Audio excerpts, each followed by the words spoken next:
सभापति महोदय, महान शिवाजी के समय से प्राय 300 वर्ष से पूना भारत का एक महत्वपूर्ण नगर रहा है।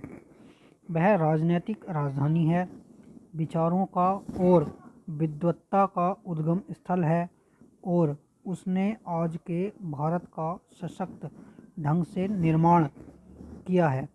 19वीं शताब्दी के मध्य में पूना के अनेक महान नर नारियों ने हमारी बौद्धिक जागृति, राजनीतिक सबलता, सामाजिक सुधार और सांस्कृतिक नवोत्थान के आंदोलन की अगुवाई की।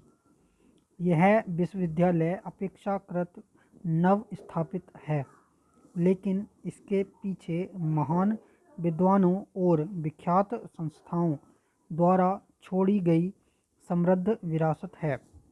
मुझे 2.5 वर्ष तक यहाँ के स्कूल में पढ़ने का स्फूर्तिप्रद अवसर मिला था। इस प्रकार मैंने इस नगर की स्वावलंबन और सादगी की परंपरा से लाभ उठाया है।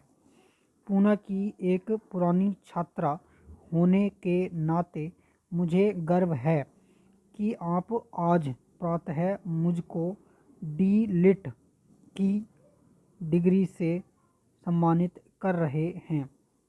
इस अवसर का लाभ उठाते हुए मैं इस नगर के प्रति अपनी कृतज्ञता व्यक्त करना चाहूँगी, जहाँ मुझे अपने विकास काल वर्षों में बहुत कुछ उपलब्धि हुई थी।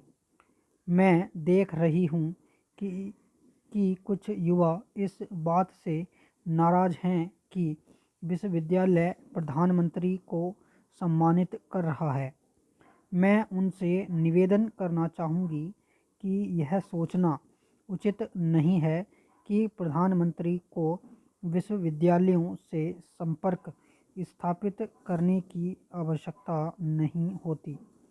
मुझे यह सोचने पर बाध्य होना पड़ रहा है कि जो लोग प्रतिवाद कर रहे हैं वे शिक्षा को राजनीति से अलग रखने की बात नहीं सोच रहे, बल्कि वे चाहते हैं कि यह विश्वविद्यालय उनकी अपनी राजनीति से ही जुड़े। मुझे यहाँ बुलाया गया, इसे मैं अपना व्यक्तिगत सम्मान न मानकर यह मानती हूँ कि यह कार्य जगत और विचार जगत के बीच जो संबंध होना चाहिए उसकी स्वीकृति है। जब ये संबंध सुदृढ़ होते हैं तभी समाज की नींव ठोस बनती है।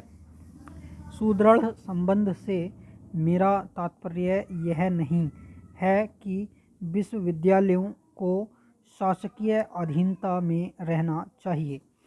सरकारें प्राय ऐसे व्यक्तियों की तलाश में रहती हैं जो सुरक्षित माने जा सकें और ऐसे विचारों की खोज करती हैं जो सुविधाजनक हों। वे देश और काल की लघु परिधियों में काम करती हैं। मेरी कोशिश यह रही है कि इस प्रवृत्ति को बदला जाए। इसीलिए बाहर के बहुत से लोग मुझ में यह विरोधाभास पाते हैं कि मैं व्यवस्था का अंग होते हुए भी संकीर्ण विचारों से और व्यवस्थाजन्य आवृत्ति मूलक दिनचर्या से नहीं जुड़ी हुई हूँ, बल्कि उनसे टक्कर लेती रहती हूँ। मैं ऐसा इसलिए करती हूँ क्योंकि मुझे विश्वास है कि कल जो कुछ सामयिक और व्यावहारिक समझकर अपनाया गया था वह आज की स्थितियों में काम नहीं कर सकता। विश्वविद्यालय एक व्यापक परिवेश में विचार करते हैं या उन्हें करना चाहिए। ज्ञान की कोई सीमाएं नहीं हैं। एक अच्छा विश्वविद्यालय प्रत्येक युग, प्रत्येक देश और ज्ञान की प्रत्येक शाखा की जानकारी समेकित करता है।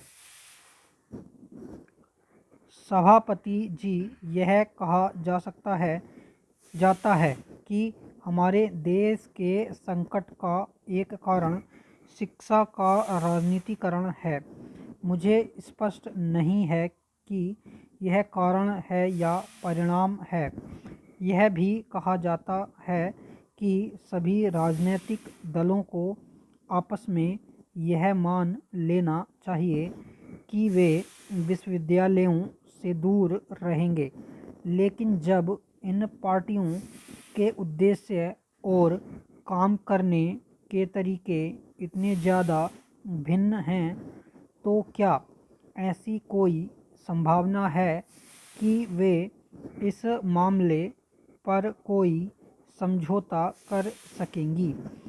अगर विश्वविद्यालयों को राजनीति का खिलौना बनने से रोकना है, तो यह काम राजनीतिक दलों से अपील करके शायद ही किया जा सकेगा। इससे ज़्यादा सुनिश्चित मार्ग यह है कि विद्वत समाज के नेता, उनकी संख्या कितनी ही कम क्यों न हो, न तो सक्रिय राजनीति के प्रति ललक दिखाएं, न किसी के दबाव में आएं।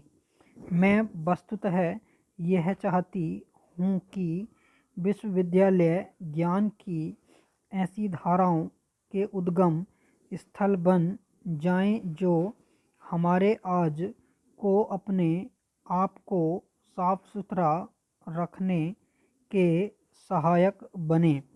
विश्वविद्यालयों का कार्य केवल युवाओं को शिक्षा देना नहीं, बल्कि जीवन मूल्यों का पोषण और प्रसार करना भी है। लेकिन हमें आज विश्वविद्यालयों के कार्यों को लेकर गहरा असंतोष देखने को मिलता है। उन पर आरोप लगाया जाता है कि वे छात्रों को वर्तमान आवश्यकताओं के लिए तैयार नहीं कर पा रहे हैं। यह आरोप केवल भारतीय विश्वविद्यालयों के बारे में ही नहीं है, इसे प्राय प्रत्येक देश में लगाया जा रहा है, चाहे वे विकसित देश हों या विकासशील, लोकतांत्रिक देश हों या सैनिक तानाशाही वाले, एक दलीय व्यवस्था वाले हों या बहुदलीय संसदीय व्यवस्था वाले। हमारे देश में विश्वविद्यालयों के विरुद्ध विशेष शिकायत यह है कि वे छात्रों को काम धंधे सिखाकर अपना काम आप करने योग्य नहीं बनाते और बेरोजगारी बढ़ाते रहते हैं।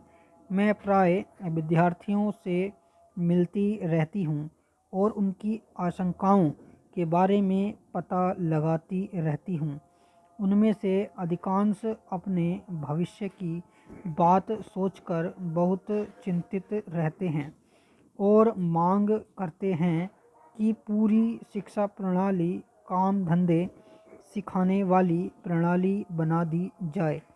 लेकिन जहां लोगों को विशेष कामों के लिए योग्य बनाने की शिक्षा देना आवश्यक है, वहीं विश्वविद्यालयों को अपने व्यापकतर उद्देश्यों की भी पूर्ति करनी है, जो यह है कि विद्यार्थियों को तर्कसंगत चिंतन के लिए सक्षम बनाया जाए और शरीर तथा मन का अनुशासन सिखाया जाए। आवश्यकता इस बात की है कि मानसिक साधनों को उद्बुद्ध और एकीकृत किया जाए तथा चिंतन और कर्म की क्षमता सुदृढ़ बनाई जाए। आज स्थिति यह है कि सभी समस्याएं हमें अस्पष्ट दिखती हैं और शब्दों के सही अर्थ को छिपाकर उनका विकृत अर्थ प्रस्तुत किया जाता है। इसलिए युवा पीढ़ी को सावधान रहना है और स्पष्ट चिंतन की आदत डालनी है। अन्यथा, जैसा राधाकृष्णन आयोग ने कहा है, हम केवल तकनीकी और काम धंधों की ही शिक्षा देते हैं।